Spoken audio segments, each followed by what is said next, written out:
So today I am discussing the topic of trauma.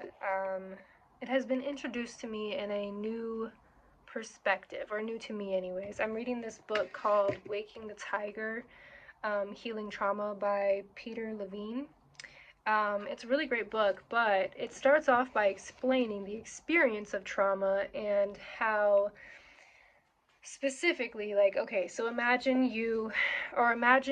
a herd of impalas and they are grazing, they're living their normal biological life, and all of a sudden tiger comes out of the grass and starts chasing them, and so the tiger is in pursuit of the impala. There's predator and prey, and eventually, in the chase, the impala freezes. It ends up freezing, and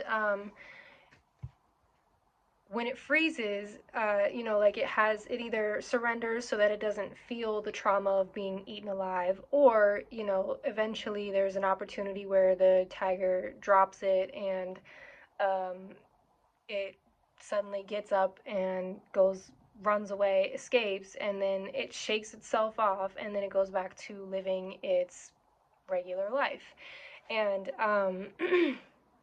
this example was presented in the way of it's incredible how animals do not become traumatized by their experiences, or, animals in the wild do not become affected by traumatic experiences, I should say. And how do we use that perspective in understanding trauma in humans? So it explains how when we experience something overwhelming or traumatic, we have three responses. It's the fight, flight, or freeze. And the one I explained in the story is the freeze response, how the spirit sort of surrenders to the situation at hand. And it's not until you are in a safe environment that you sort of kind of unfreeze and thaw and ideally, go back to your regular life. Now, another example of this is like if you see a bird fly into a window, it'll drop, and then you think the bird is dead, but eventually some time goes by, and then the bird gets up and flies away. And it's sort of that nervous system override that is like that puts words to the experience of the traumatic event. Now, again, in the animal kingdom, you will see in every animal that is living in the wild that they have this process of discharging the energy, the frozen energy from the traumatic event. So they shake it off, or they do some sort of physical somatic thing to discharge that energy of the experience. Now, we as humans have this nice thing called consciousness, and we will go through a traumatic experience. We will freeze in that moment or react however we do, and then uh, our ability to rationalize starts to override our instinctual impulse.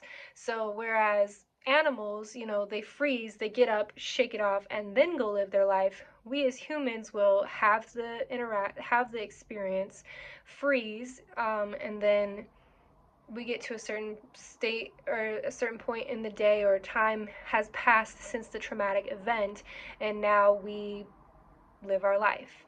And we don't discharge the energy.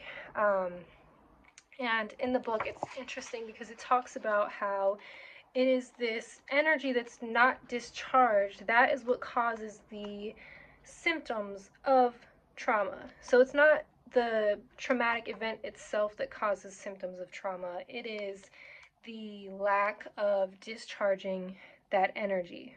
So yeah, it says traumatic symptoms are not caused by the triggering event itself. They stem from the frozen residue of energy that has not been resolved and discharged.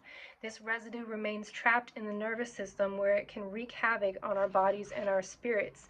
So not only is it giving us this new perspective on trauma and the somatic necessity of processing trauma, but it's also saying that other disease and or illnesses can be obviously related to trauma, but in ways that we might not have imagined before. So if you have a heart condition or you have a gut issue, there are possibilities that it is linked to a traumatic event in your life that you were not able to somatically process. It says a threatened human must discharge all the energy mobilized to negotiate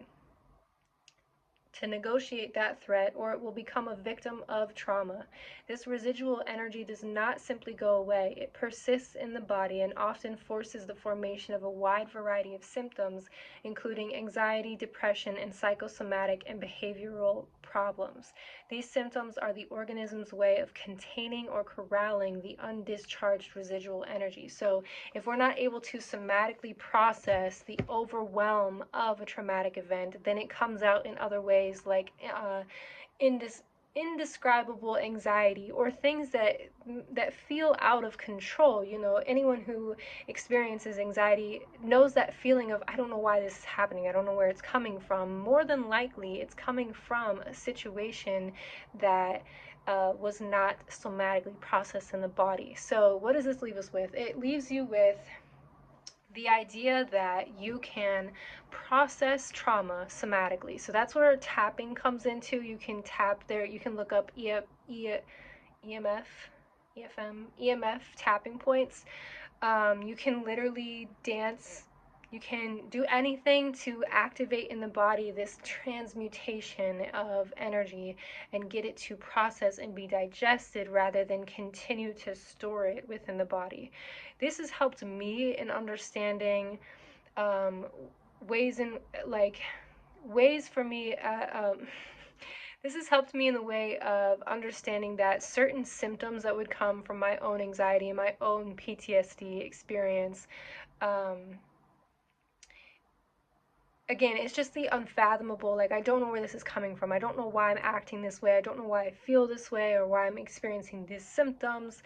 And now giving me an answer that I don't have to necessarily go to talk therapy and dredge up some traumatic event over and over and over again in order to process it. It could just be my body needs to disperse this energy. And so getting more in the body is what's going to help release anything that is stored in the body that doesn't need to be there. The exercise that I've read so far was talking about the felt sense, is sitting and feeling the chair beneath you, feeling your clothes on your skin, introducing the mind to the body and how to process what it's feeling and knowing where it is and where it's going. And this is a practice that's new to me and new to a lot of people who have experienced trauma.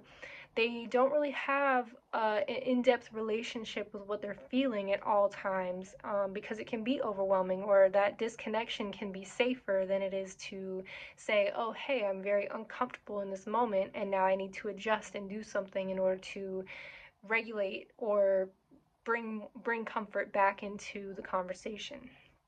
So I just wanted to share the perspective of the freeze response, and how there's a second part to it. The second part to it, we have to allow the body to get to the second part of that, because obviously the reaction to fight, flight, or freeze, that is an instinctual reaction. We have to allow the entire instinctual process to go. Otherwise, we're just rationalizing ourselves into withholding and making space for traumatic responses and symptoms in the future. So yeah, I'm gonna leave you with that. If you have questions, let me know. I'm not done reading the book, so I'll probably do more videos on this book, but yeah, let me know what you think.